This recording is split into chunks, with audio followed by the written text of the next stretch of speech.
Welcome, everyone. Welcome to this week's episode of the Tom Matt Show. Thank you so much for joining us. Last week, Brock was back doing his trends in real estate for 2025.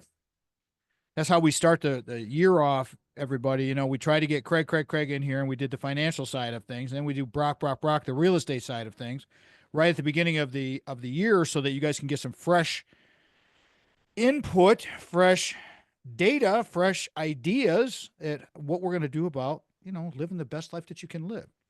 So that was Brock Fletcher last week, Real Estate Trends in 2025. That's like his, I don't even know, 25th visit with us. Hard to say. Been with us a long time. My guest today, David Walker. This is going to be a very interesting show because you talk about refinement. This guy is the walking example of refinement. I've only met David about a month ago at an event out at Michigan State. It was a really nice event through Albert Cohen. Dr. Albert Cohen introduced us, and I knew immediately. I knew when Albert introduced me to David. David's a special guy, and so we're going to do some things here. Let me do a real quick snapshot on his bio. David's a very educated guy. He went to Lafayette College in Pennsylvania, Bachelor of Science in Economics and Mathematics. He's a math guy. You're going to learn a lot about math today. Actuarial science. The actuary speaks the value of human capital is what I'm calling this episode because that's where David's really shining with his what he wants to share with us, the value of human capital and how we value that in business. He went to the Wharton School of Business.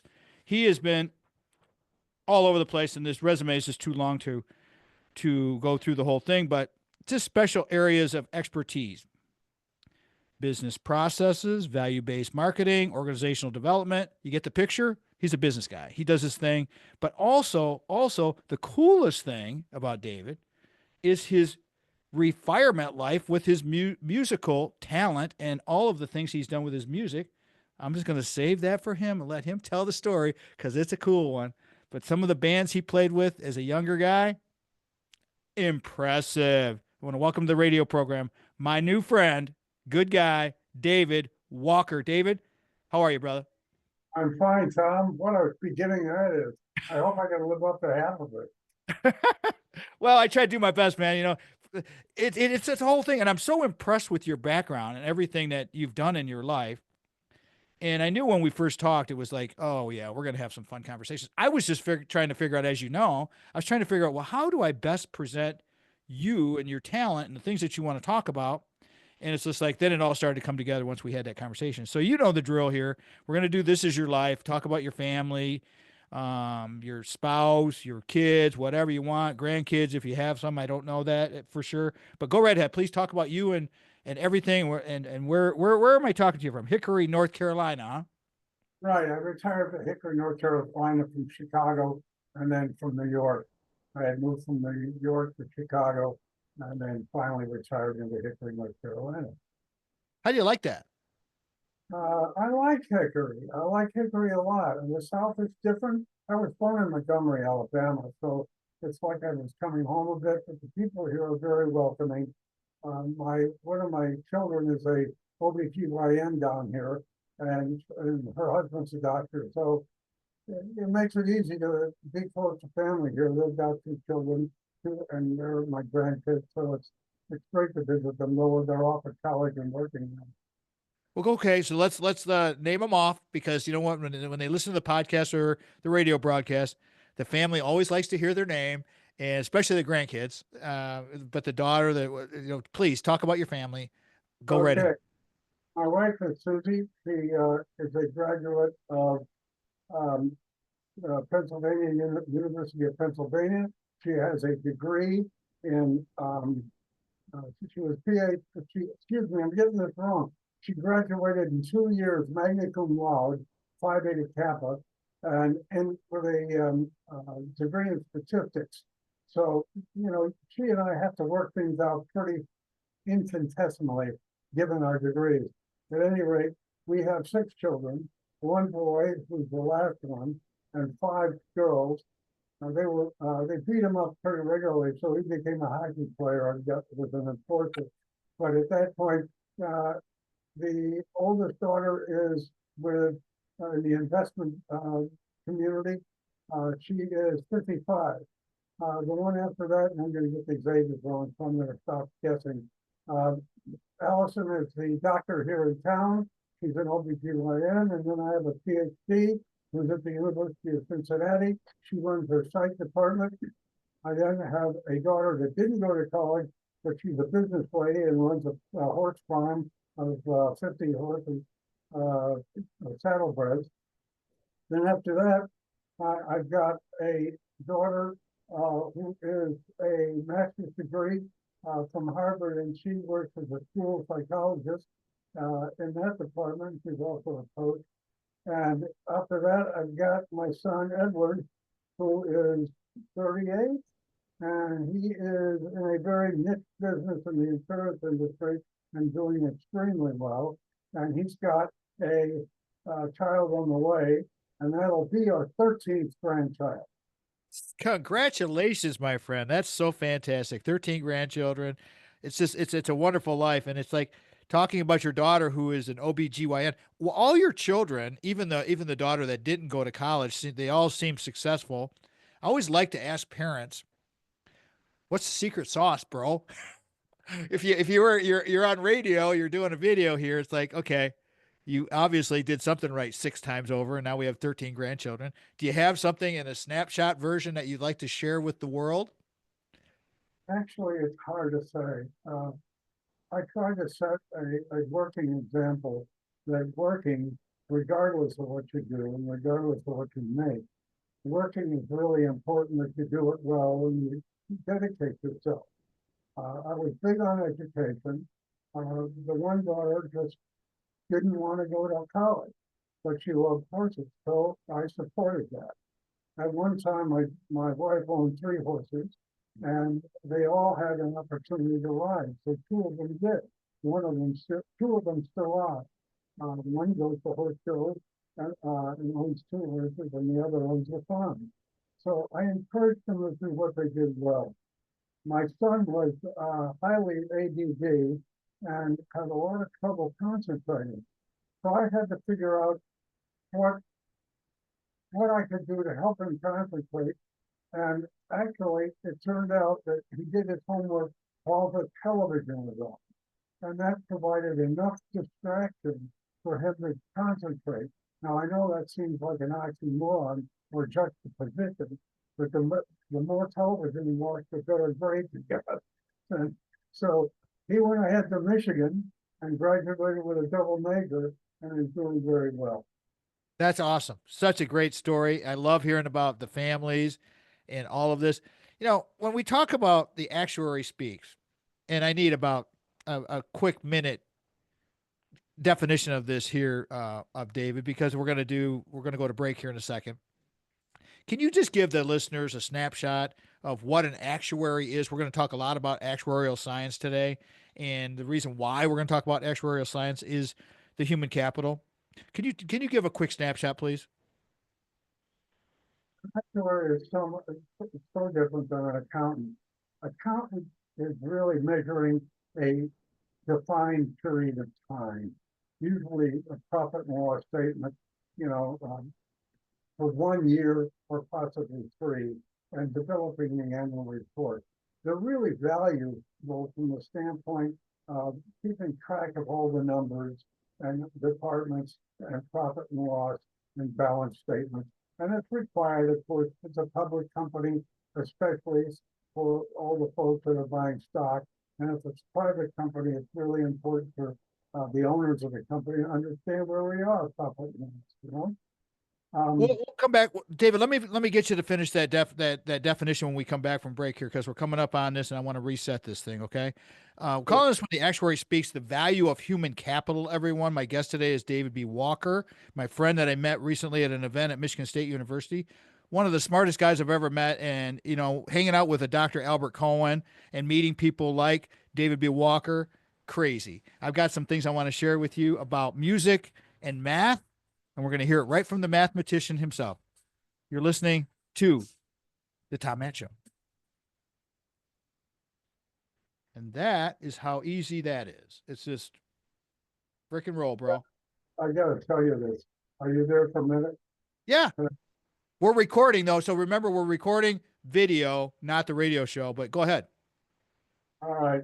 I was a desk jockey for about 4 months in Hawaii at KROL Radio Channel 95. Good degrees and the tower of power. You know, what can I tell you? The weather, I gave the weather forecast every day, and it was never any different. We hold on. Now hold on. This is the kind of stuff I get in the middle of in a break.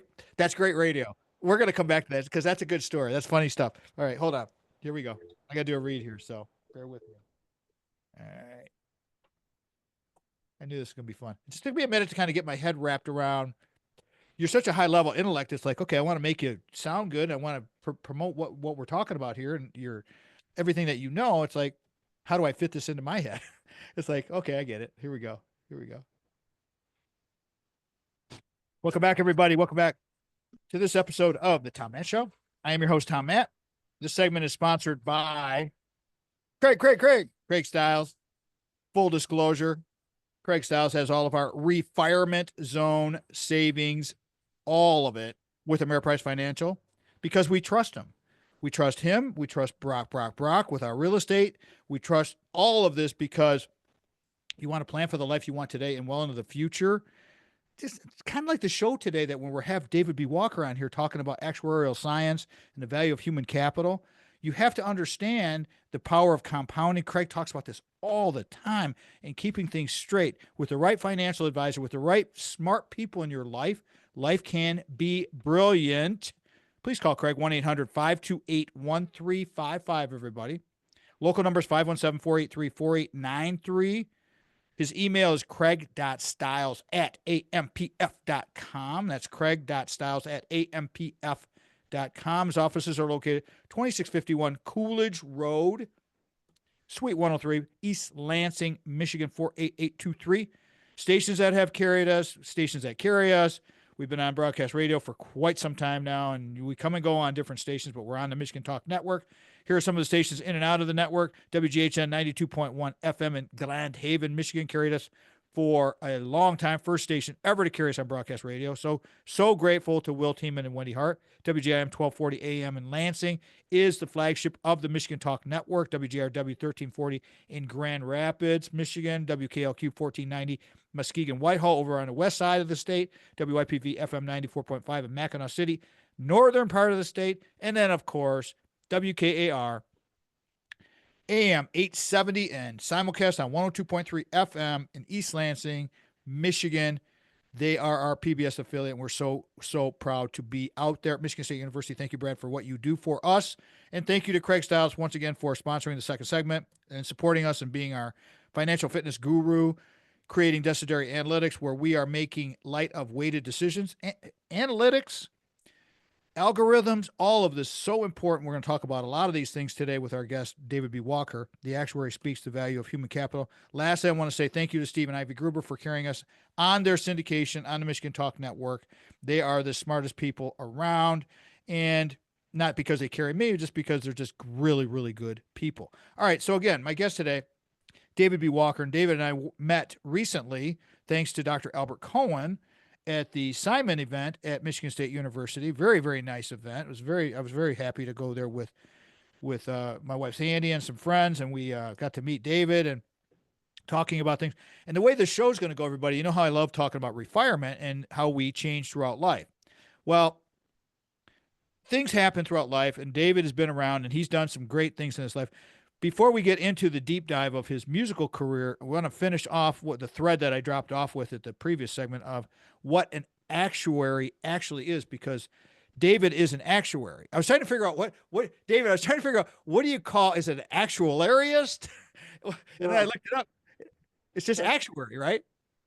All right. A actuary is defined as really within the exam taking mode. And an actuary that is truly accomplished will achieve a fellow in the Society of Actuaries. That's 10 exams, and they're very, very hard exams and very, very highly respected people. 5 exams is an associate actuary, and these exams are obviously difficult on the way to becoming a fellow in the society, and you're known as an associate. Then if others are in an exam taking mode under Dr. Cohn, all right? Um, Actuary can call themselves an actuary and not have any exams. But from that standpoint, the most respected part of the actuarial field are 5 exams and 10 exams. Got it. And now an actuary will measure uh, periods of time in a different way than an accountant.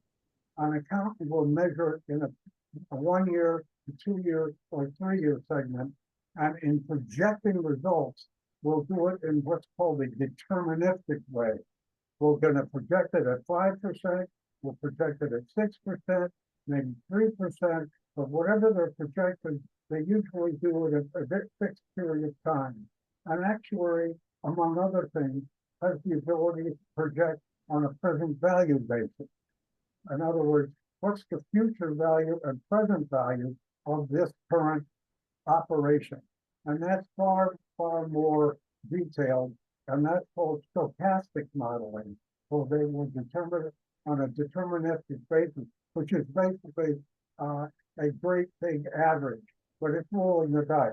That, among other things, like pension valuation, healthcare costing analysis, life insurance, mortality and morbidity tables. Each of these is a separate discipline within the actuarial field. And it's a very difficult exam, but very highly paid.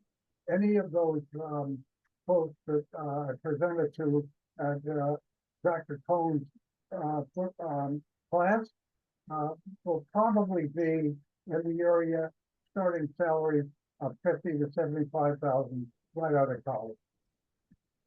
That's awesome. And it's very, very challenging. From our pre-show notes, I had this really great quote idea analogy that David came up with. David Walker's our guest today, everybody.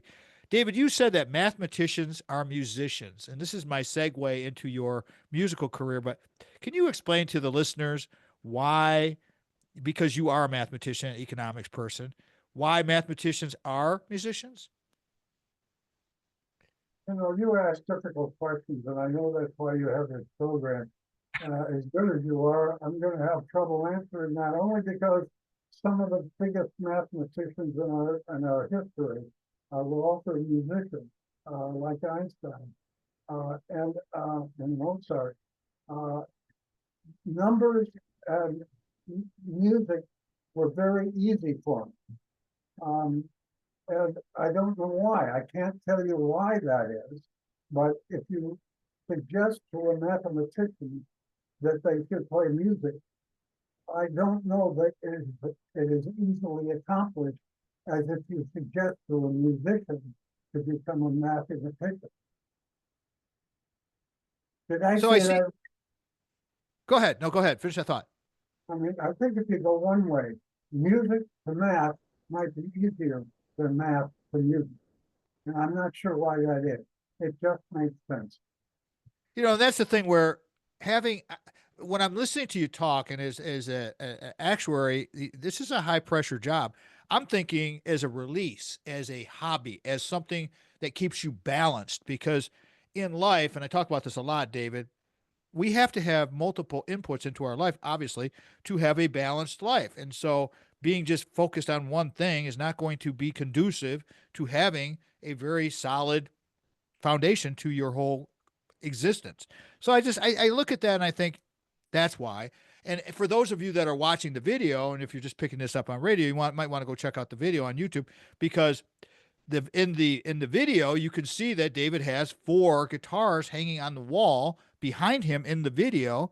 And I've never had a guest on the show who had any guitars hanging on the wall. So I just have to say that's pretty cool. And when we come back, we're going to talk about some of the early journey in David Walker's career and life as far as his musical career. And then we're going to move into the value of human capital. So stick around because this one's good. Again, the Actuary Speaks, the value of human capital. David B. Walker. This is the Tom Matt Show. I know I was a little long on that one. Oh, you weren't? You're fine. No, you're good, man. Cut and paste. I actually have over 9 here. You can't see the rest of them. Oh, okay. Got it. Um, Got it. this one is the second one I made. Uh, that double Made neck, it? yes, the double neck back there, the red one, Yeah. I also made. Wow. Wow. You're a multi-talented guy. Okay, here we go. This is really cool stuff. Good stuff. You answered that That's, hard question really well, by the way. Here we go. that's That's what we Jimmy do. Page. That's a Jimmy Page double neck. Oh, it is. Okay, here we go. Welcome back, everybody. Welcome back to this week's episode of the Tom Matt Show. I'm your host, Tom Matt. The Actuary Speaks, the value of human capital. Why would we want to put a math genius on the radio program, an actuary, and to talk about the value of human capital? Well, let me explain it to you this way. When I met David, he was at a math conference at Michigan State University, and it was really interesting. And we're trying to put this all together. Math is very important. Just like for our sponsor of this segment, math is important to Brock Fletcher and the selling team of Keller Williams Realty because numbers make the deal. That's the whole thing with all of this. And this is where it's very, very important to understand the value of money, the value of present value, future value, all of these things. Brock is the guy you want to talk to with your present value and future value for your home. 517-853-6408 is his local number. That's to the office. His cell phone, which he prefers everyone to use, 517-303-3262. 517-303-3262, or you can go online to kwsellingteam.com. Our website, tommattshow.com, has all of our sponsors at the bottom of the homepage, so you can go there as well. You can sell your home without hassles, just like we did. You guys have heard this story over and over and over, where Brock helped my neighbor who came over to me for some advice. He needed to sell his house quickly. We had just bought Little House Lansing thanks to Mike Dedman at the selling team. He told me a number. I said, "What number are you thinking about for your home?" And he said, "I think with this number." I told him I thought it was low. You need to talk to my buddy Brock. Long story short, he got 20,000 more than he was thinking, and he had it done in a week. And that's a true story. Okay. So that's what you got to think about when you're dealing in real estate. You got to get a hold of Brock. Brock is the man. He's our guy. He sold Big Household. He helped us buy Little House Lansing, where we're recording this episode today. And the rest is history. So without Brock and having him as a sponsor, we are in deep, deep, deep trouble. All right. The Actuary Speaks, the Value of Human Capital is the title of today's episode. It's kind of a winding kind of thought here is what I wanted to do because my guest today, David Walker, is such a cool guy who has had such a really great career. I mean, during break, we're talking about this, his guitars that he has. You can see this on the video, everybody. His guitars hanging on the wall that I could see, and he's got more in his studio that he's recording this with me today. But he also made a couple of the guitars. Let's talk about your musical career there, Mr. Walker. I have the list of some of the bands that you played with in your younger days. Bro, you played with the Beach Boys, Glenn Campbell. I saw the Coasters. I saw the Coasters. Coasters played at a bar that I attended at in California. Everly Brothers, Tina Turner. The list is huge. You want to start on that and just talk about that a little bit? That had to be. I got so many questions on this stuff, but I need you to just kind of fill in the gaps. How this all started? How did that start? I met one of the players. The, the, I met a fellow named John West who was at a music store, and he played the quarter box. That's an electric squeeze box. And he was talking. He was part of the band, and he said he was putting together a band. And I said, "Well, I play lead guitar. I'd like to play." I had just moved to California. So we went ahead and we decided to get together and play. And he introduced me to Dave Costell, who was another guitar player, and David Ramsey, who was also a guitar player. And Ramsey said that he had a good singer and drummer that he'd like to introduce us to. There was a friend of his. And I said, "Okay, let's give it a try." And we got in the car and we went and drove to Hollywood. And then as we were up to the Bel Air gate, somebody asked, is Mr. Walker here? And of course, Mr. Walker is my father. I didn't know what he was talking about, and it was the guard, and he took us up to a very, very large house. And the minute we walked in the door, I met Gary Lewis, and his father was not too far behind it, Jerry Lewis, the comedian.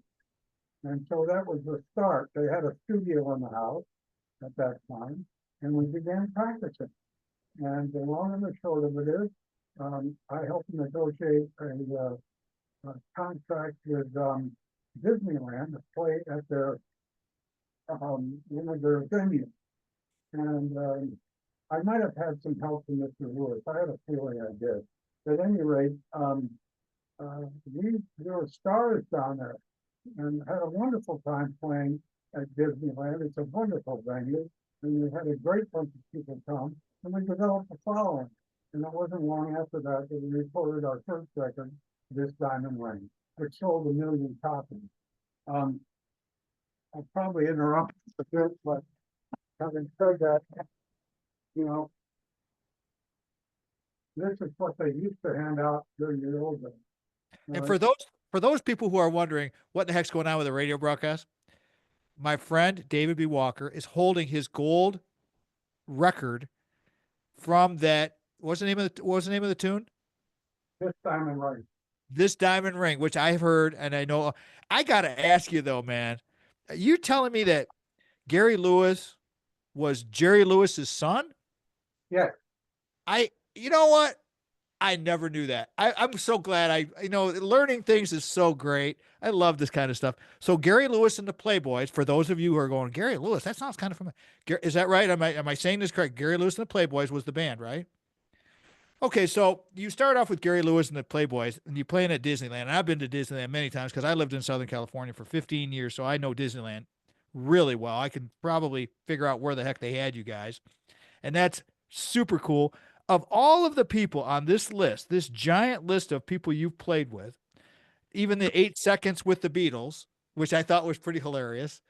I got to ask you about that first. Okay, let's go there first because you had 8 seconds with the Beatles. What was that about? Jerry, there was a long line of people that were meeting the Beatles, and Jerry was able to walk us up, and he would buy them, and that was about it. I mean, it was like a receiving line at a wedding. Oh, okay. You see, it wasn't like we spent a lot of time. I got you. Okay. Okay. So of this list, is Gary Lewis being the top guy that you first met? Who in the top, give us your top 3 or 4 of these artists and bands that you were with because you've got so many. I mean, you got the Motown bands, you've got, I mean, just you take it. I don't even know where to start with all of this. Tom Jones. I mean, dude, you're famous. No, actually, you know who was famous, and I really have to give him credit. Um, Jerry Lewis was a very generous leader of the band. Um, he did not have to have us. We had a band, but I think he probably could have gone off on his own without having anybody like us in the band. He could have had side men, and then he would be the key person. But he was generous enough to share royalties with us when he did not have to do it. So he really was the key to the band. And after that, we went to Sunset Studios and did a lot of records. We had 7 records when I was with them, and 3 long-playing albums. And they went on, and I went back to school because of Vietnam. I did not want to be an officer in infantry. I was in ROTC, so I had to return to school or go to Vietnam, and I took the easier choice. There you go. So let's take a pause there because we're going to come up on break here. My guest today, I'm going to reset this thing, is David B. Walker. We got more stories to come with you, and then we're going to talk about the value of human capital because David's going to be back with us talking about this very important topic because it's the most important piece to a business is the people. We'll talk about that here when we come back. I want to finish the thread of all of the music that we've been dealing with David and some of these bands, because there is so much more to this. It's just so fascinating to me. Again, the actuary speaks. We're talking his musical career here, the value of human capital. You see where I like the refirement zone, everybody, with David? Absolutely no doubt about it. You're listening to the Tom Mann Show. You're an awfully nice guy. You're giving me a lot more credit than I'm due. Oh, come on, man. I appreciate you saying that, but it's like, no, I respect you guys. It's like, totally impressed. It's like, this is the thing about having this radio program now in our 14th season, David. I have been so blessed and we fell into this thing. I mean, it was like, I wanted to write books and coach people and train. And, I had no idea we were going to do this radio thing. And so, and it just sort of came out of nowhere. And the rest is history. But I've met so many people through the radio programs giving me license. One of my guests said, you have license to talk to people. I'm like, I'm going to use that line from now on, because I do have license to talk to people, and I'm very, very grateful for it. So it's like, yeah, and we can share good ideas. It's fun. And, Let me ask you a question. I'm fascinated by that story you just told, because really being blessed. Um, how did you, I mean, what is your listening audience? How many people listen to you? it's really hard to say, because the Michigan Talk Network is a conglomerate of a lot of mom and pop radio stations throughout the state of Michigan and the Midwest. There's like 40 or 50 stations. Not all of them do talk radio. And we're on, and so basically it's all automated. Everything's automated. My producer sends the package when it's all produced up to the FTP server for the network. And then there's several of the independents like WKR that pick up the show. And that's the way it goes. So to get the numbers, I really have no answer to that. I have guests sometimes try to big time me. Well, how many listeners do you have and how many downloads do you have? And I'm like, you know what? I don't even know.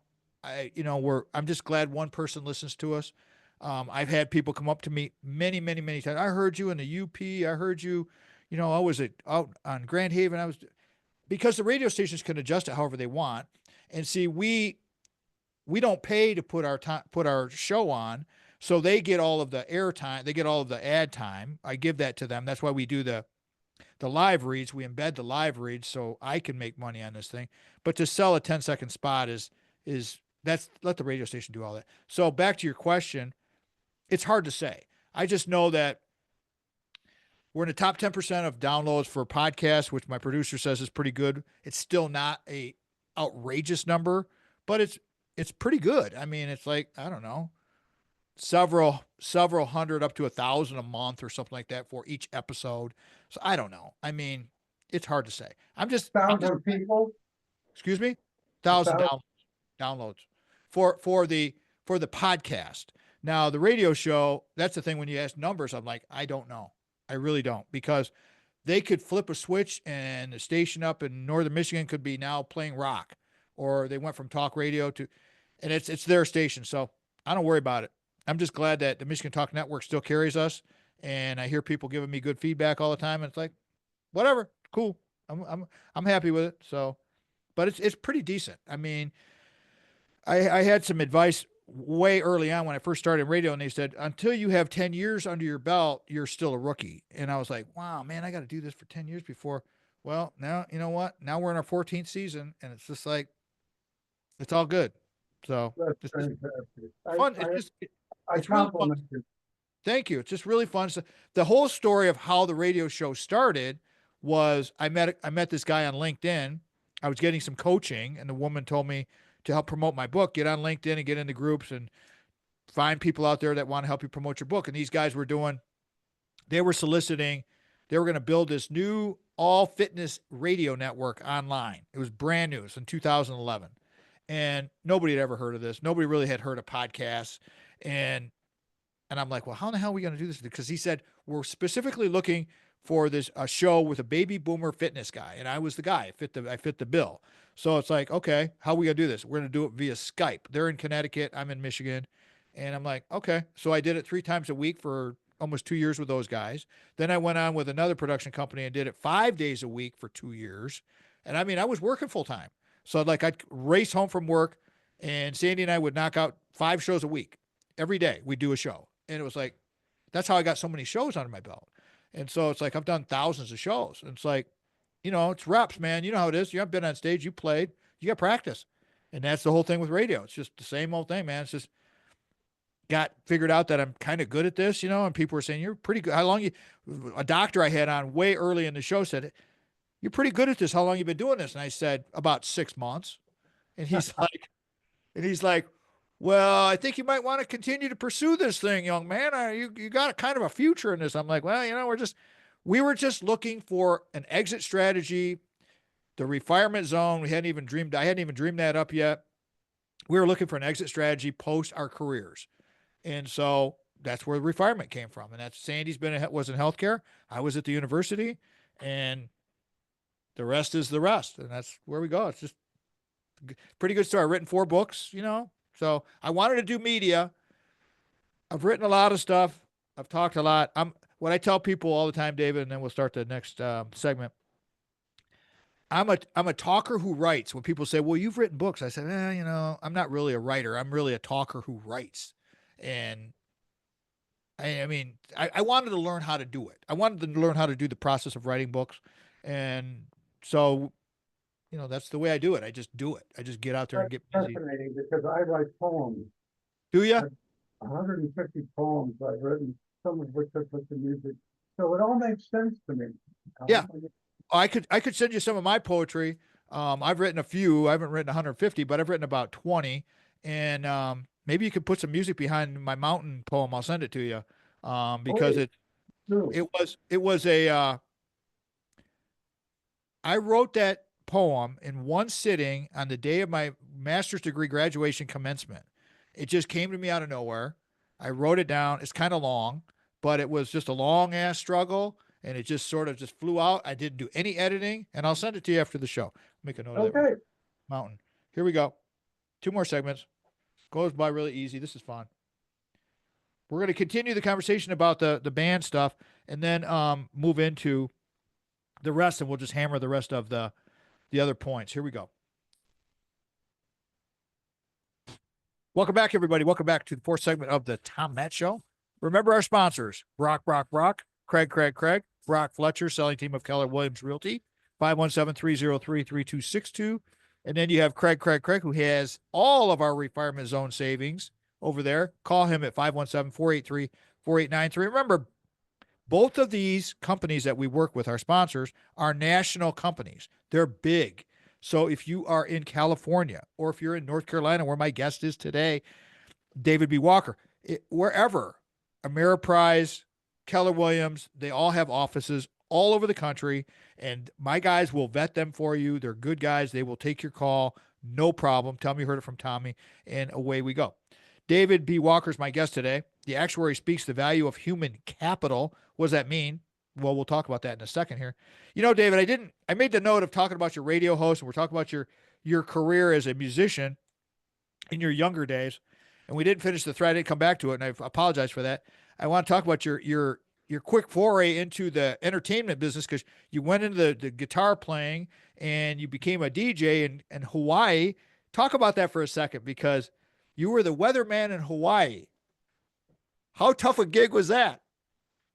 It was one of the, that's why they hired me. I hardly got paid anything, because all you had to do was look outside and see the weather. And it was always the same. It rained at noon, and after it rained, it got sunny, and then the sun went down at about 8 o'clock. It was wonderful. How did you score a gig like that in Hawaii, of all places? How did that happen? Well, you've got to remember, this was 1966 or so, and things weren't as developed in Hawaii as they are now. So I just ran into somebody at the Davy Jones Walker bar, and we were talking, and he learned about, I had just left the band. And so I think he made the connection that, well, if you're a band and a performer, you obviously could do something on radio.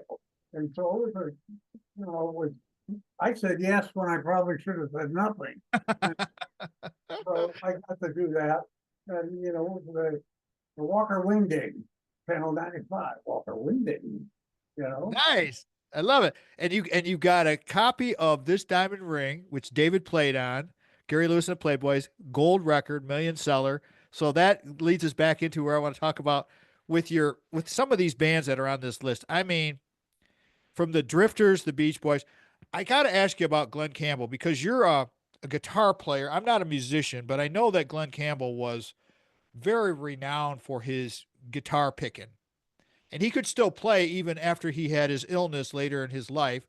What do you have anything you could talk about with Glenn Campbell and how good of a player was? What was he as good as they say? Yeah, yeah. Maybe you should have heard him, maybe at some point, you should listen to the fact that he played the William Tell Overture on his guitar.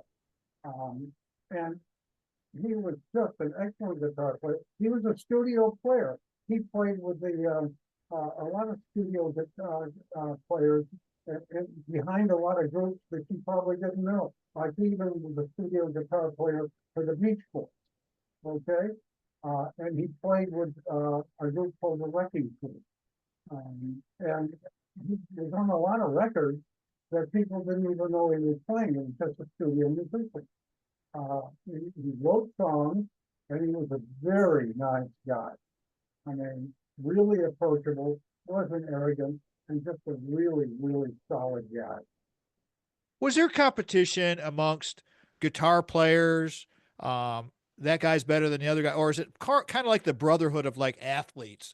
What is it like, David, with at your high end of the professionalism of professional musicians? Is there like a lot of competition, or is it like a brotherhood? And probably some, but among the good players, no one cared. You know, we all wanted to play together, and no one looked, I'm better than that guy, that wasn't a part of it. If you were a musician and you sang and you played, it was, it was the ultimate diversity. We had black players, we had all manner of players, and it didn't matter. We could get in a circle and start playing and singing on the bus, and it was fun. No one was doing a comparative analysis. You know, when we did a show with Gene Pitney, how do you compare yourself with a voice like Gene Pitney? I mean, you didn't.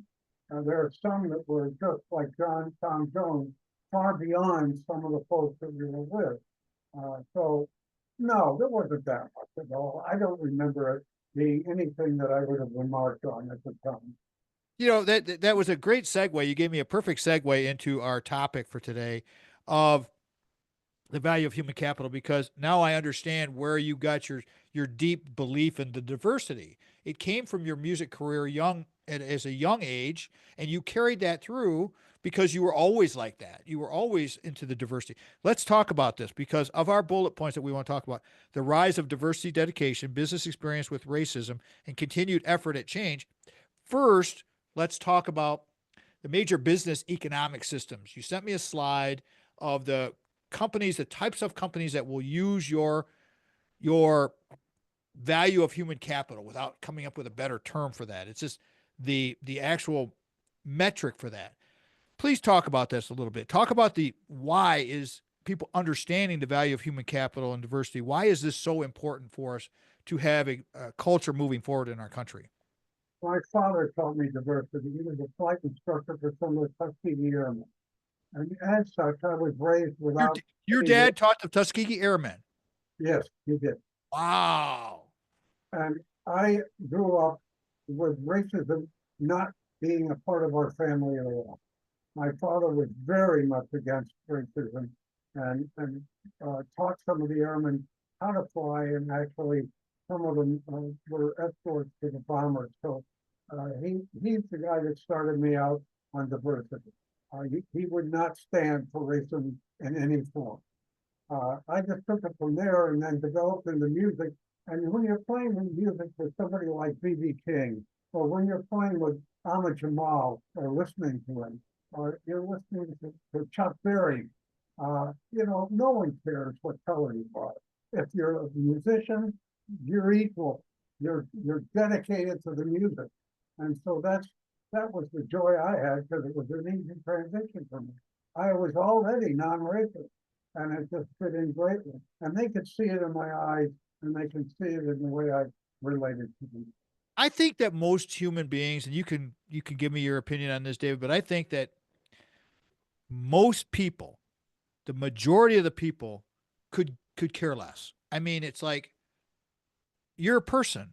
I could care what you believe in, who you believe in, what color you are, any of that. It makes no difference. I mean, when you have multicultural country like we have, the melting pot, the great melting pot that we have, getting along is so fun. It's like me going to the gym and I train with young people every day. And it's like they accept me. I'm the oldest, one of the at least one of the oldest guys in the gym. But they accept me because I accept them. And it goes both ways. And this is where we got to talk about with this diversity. So the rise of the diversity dedication. Set this up, David, because we're going to come up on break here and I want to get your quick snapshot on that.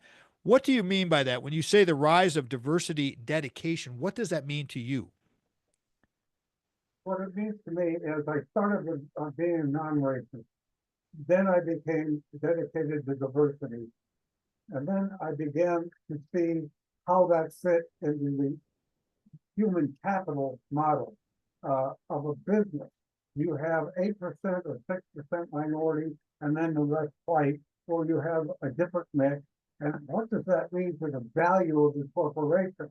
And how do I create a metric that would measure that value so I could see how the inclusion of different races would impact profits? And that's what interests me the most. And so, what through your studies, and we got about 30 seconds to go here, but through your studies, you have discovered that if you apply these principles to business, that the business can be more successful, correct?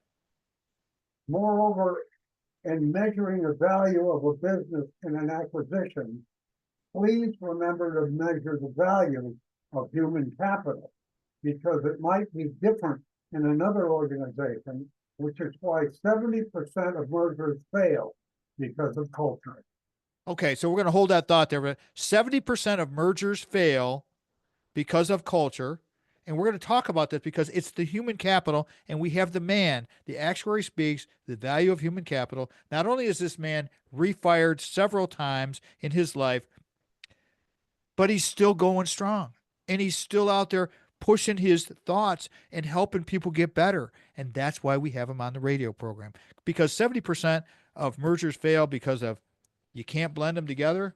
We need David in here, David B. Walker, to come in and help us decide. You're listening to Tom Mann Show. You're going to cut and paste a lot of this, right? No, I'm not going to cut and paste any of it. What do you mean? The video or the audio? Either one. No. Vanessa she will edit. I used to do all my own editing on the video stuff. And then my assistant, she's just so much better at it than I am. And she's pretty cost effective. So I just turned it over to her. She'll put together the excerpt like you saw that. I don't know if you saw that video with Albert and the little clips that she puts on Instagram. Yes, she'll take those out. She'll chop those out. And then she puts together our excerpt. And then the whole show is the whole video with, my takeaway at the end. And then Mitch, my producer, he takes just the audio track, polishes that up, and that'll go on YouTube as well. And then you'll hear the complete, like if you want to hear the 52-minute show with the bumpers in there and all that, that's the one you want to listen to. So people who watch the video, they're going to get all of this as well. They're getting this. This is all being recorded right now. So in an essence, yes, we are going to chop it up a little bit, but this long string, it's like this is the long string, and the radio show is only 52 minutes. So 10 more minutes to go. Do you want to promote anything, your contact info? Because this is where I typically throw it, David. Do you want to do that or not? How do you want people to get a hold of you? Only in the case that they want me to help them improve their return on human capital. In other Okay. words, I do a lot of human resource consulting, Yep. All right. And I know how to do that and I have to measure that and make things better. But that's about it. You know, I know I'm gonna pitch it. I'm gonna throw it this way, David. I'm gonna say, why don't you tell the people that you might want to be interested in contacting you? These are the define the people that might want to get a hold of you yourself, and that way we'll just leave it there, and then we'll continue on with the other 3 points. Okay, good. here we go. Welcome back, everybody. Welcome back to the fifth segment of the Tom Matt Show. Calling this one "The Actuary Speaks: The Value of Human Capital." Expert in human capital. Yeah, good to have an actuary on the team now. David B. Walker's my friend. I met David recently, and I knew that we would jive. And I know Dr. Albert Cohen's going to be really thrilled when he gets the message from me that we just completed his interview. It's been really cool. David Walker is a very specialized person. There's only certain people that are going to want to contact David. So I'm going to preface this contact information, let David kind of share with you the people that might want to be in touch with him, because he's very specialized and he's not out there like seeking speaking engagements and doing all these things. He's got a full life. So go ahead, David. Tell the listeners who would want to get a hold of you and why.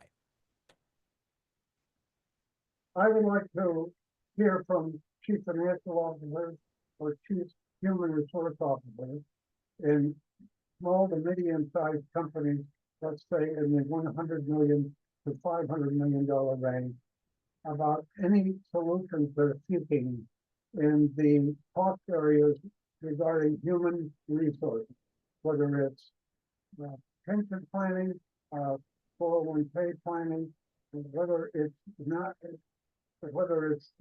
healthcare costs, and whether it's hiring problems and creating an environment where people are choosing that company over others for very specific reasons that they can see and feel.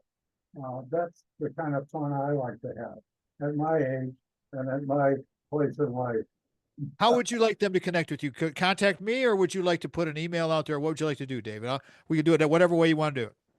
Um, I really have a lot of trust in you and your experience, so I'd rather you be the filter for anything that comes No through. problem. No problem at all. So what we'll do then, everyone, if you need, if you meet the qualifications of what David just mentioned, if you're that size company and you need his help with those specific things, because he's very, very, very specific as an actuary, send me a note on the contact box of our website, and I will make sure that I forward that over to David, and we will do it in that direction. I want to go back to the thread we were talking about in the previous segment, David.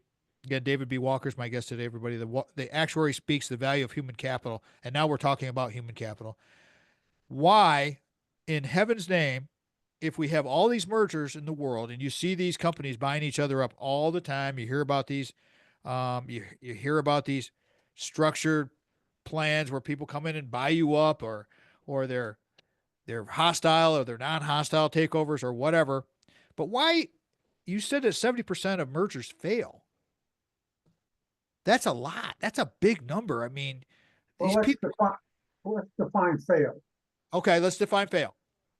Fail means they did not meet the initial expectations of the merger or the acquisition. If you're expecting this profit level and this kind of result to happen, and you get this result, you spend a lot of money to get this result, and a lot of people leave, or something happens, and there's a workers' comp problems. You know, they don't work to the extent of the expectation of both companies, and that's a very, very bad number. It could be a lot better if they had the value of 50 to 75% of the assets that walk out the door that are not valued on the balance sheet. Okay, so I'm looking at your fact sheet here. Public companies' balance sheets do not value human resources as a group and the intrinsic value that they contribute to their success. I have heard at the university for years and years, I've been at the university for 25 years, that the most important asset that we have at the university are the people. So, there's some companies out there that really understand this, but it seems like there's a lot that don't. How do we help them get better? Your question is really, really deep. And I think a lot of companies don't consider, but let's make it positive.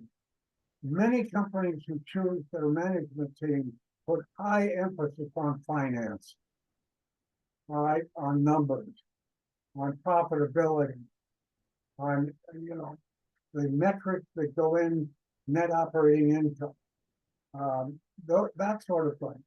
And that's very important. But once again, they don't put a lot of value on hiring, let's say, a top-notch human resource officer, a CHRO, CHRO, Chief Human Resource Officer. Oftentimes, the person is put into a personnel role, which is basically administrative. The top companies in this country consider that job equal to a chief operating officer. So, David, talking about this here, and we're looking at this, according to one of your facts here, depending on the nature of major economic business systems, I'm reading this right off the slide, everybody, human capital makes up an average of between 60 to 90% of unvalued company assets. That seems outrageous to me. I mean, can you explain that, please? I can't, because there has been no method of measurement that anybody will accept or an accountant will accept as being valuable enough for them to sign their name to. The 90%, for instance, what assets do you think Microsoft has more than people? Computers. That's it. People and computers. So with most of their assets walk out the door every day. So if you had a merger between a Microsoft and an Apple, which would not occur, you're talking about people that aren't valued. So it roils the market. It creates bid and fall on stock values because they can't get to the right number through algorithm or mathematics. Have you figured out a way to do this? I'm not sure I'm the only one, but my research has come up with a way that I think I'd like to do it. I just can't get anybody interested in trying it out. Well, the thing that caught my ear from you, David B. Walker's our guest today, everybody, was you were saying you got the system, but you need the data. Well, you actually said, I think I do have the system. The comparative data are really important. If you've got two companies, you need to have a database in that strip of company, in that size of company, in that trading volume of company, in order to say, okay, I have a comparator to put it against.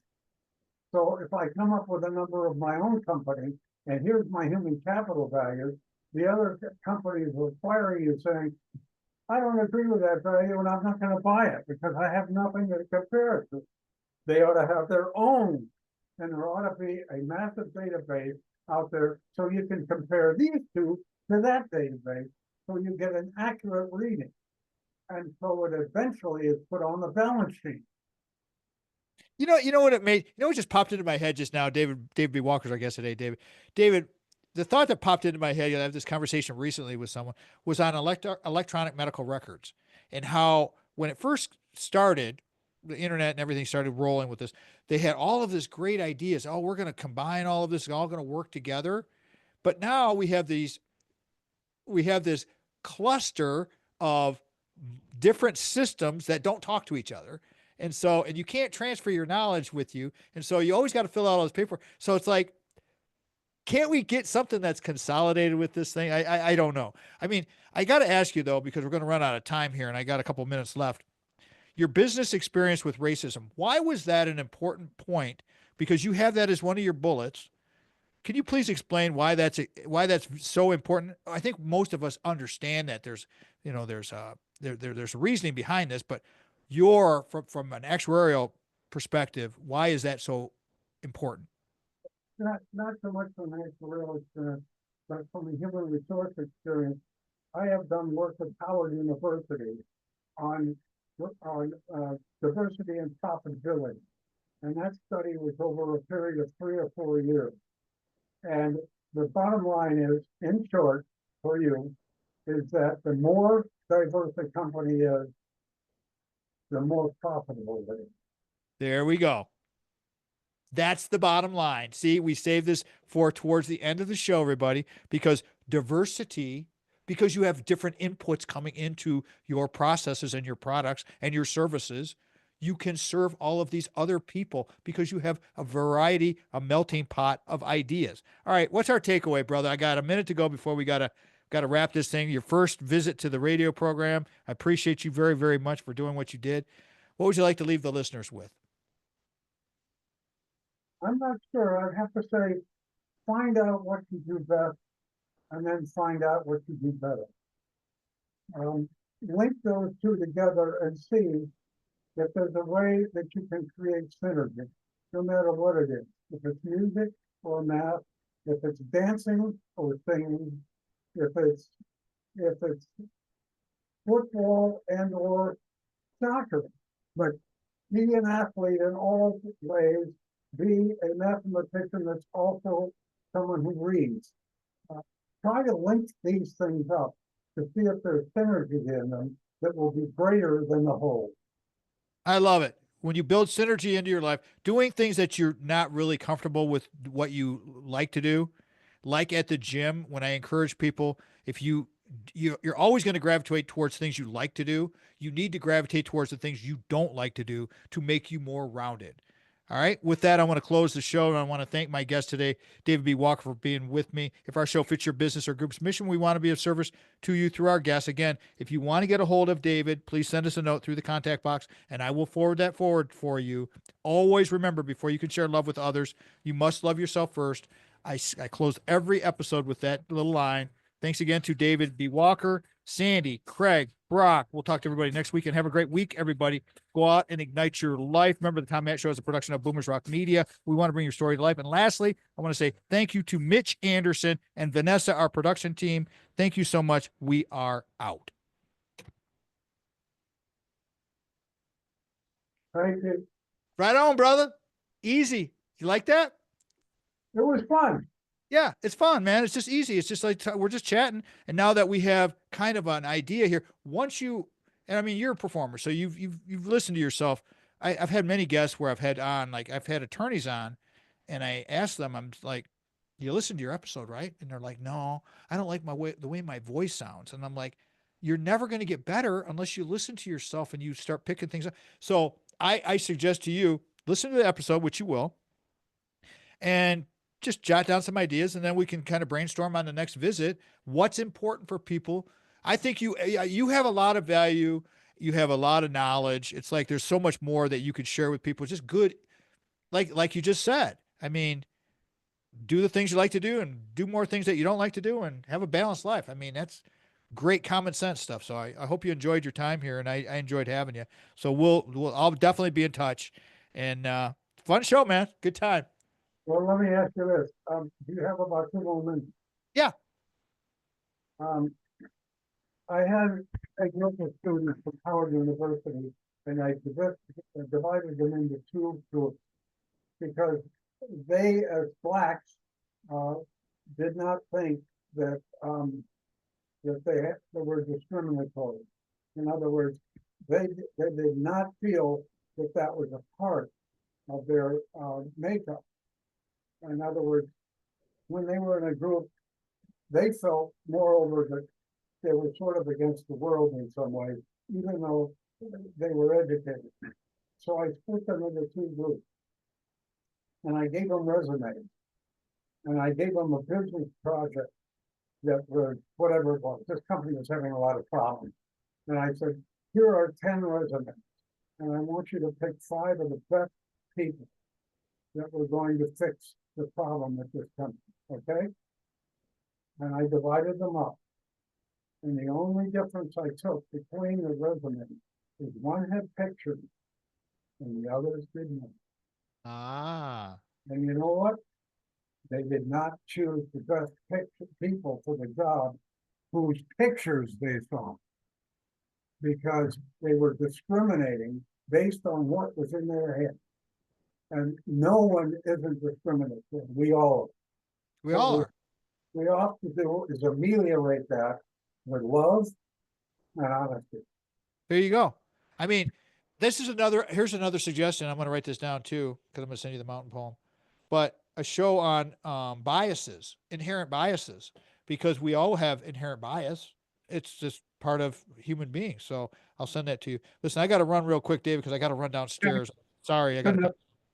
But hey, thank you so much for this, and I'll be in touch. Okay, I'll call you and we'll talk more about this. But I think that there's definitely a spot for you if you like this and you like the way it sounds, and I'm sure you will. Let's do more of it. Okay. All right. All right, brother. Take Thank care. you. All right. I'll see you Bye-bye. later. Bye now. Great to have David B. Walker on. He is an amazing guy who I met, and he is just a great dude. And with his, let me tell you, the guy is Cornerstone Consulting Group, KPMG Pete, William Mercer, all of these giant companies, Wharton School of Business.